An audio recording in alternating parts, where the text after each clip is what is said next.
ఆయనకు సొంతంగా ఉండాల్సినటువంటి మనము వేరొకరికి సొంతమైపోయాం, లోకానికి సొంతంగా మార్చబడ్డాం.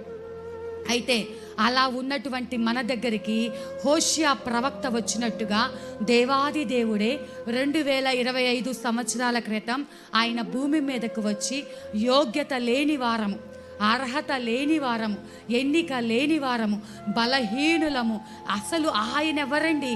ఆయన ఆకాశ మహాకాశాలు పట్టజాలనంత పరిశుద్ధుడైనటువంటి దేవుడు నీ కోసం నా కోసం ఆ సింహాసనాన్ని విడిచిపెట్టి, మీరు ఆలోచించండి, ఈ లోకంలో ఒక పెద్ద డూప్లెక్స్ హౌస్ ఉందనుకోండి, ఆ హౌస్లో ఉన్నవారు ఆ కింద వచ్చి పక్కన పూడి గుడిసె ఉన్న ఆ ఇంటిలో ఉండటానికి ఇష్టపడతారా? కానీ దేవుడి గురించి మీరు ఆలోచించండి. ఆయన అడుగు పెడితే బంగారపు వీధులు, ఆయన కూర్చున్న సింహాసనము రత్నములతో, వజ్రములతో, కెంపులతో, మాణిక్య మనులతో పొదిగించబడింది. ఎటు చూసినటువంటి బంగారపు మయము. ఆయనను స్తుతించేవారు కోట్ల కొలది దేవదూతలు. ఇక్కడ ఉన్నటువంటి మనం పట్టుమని పిల్లలతో కలిపితే మనం కొద్ది మందిగా ఉంటున్నాం కదండి.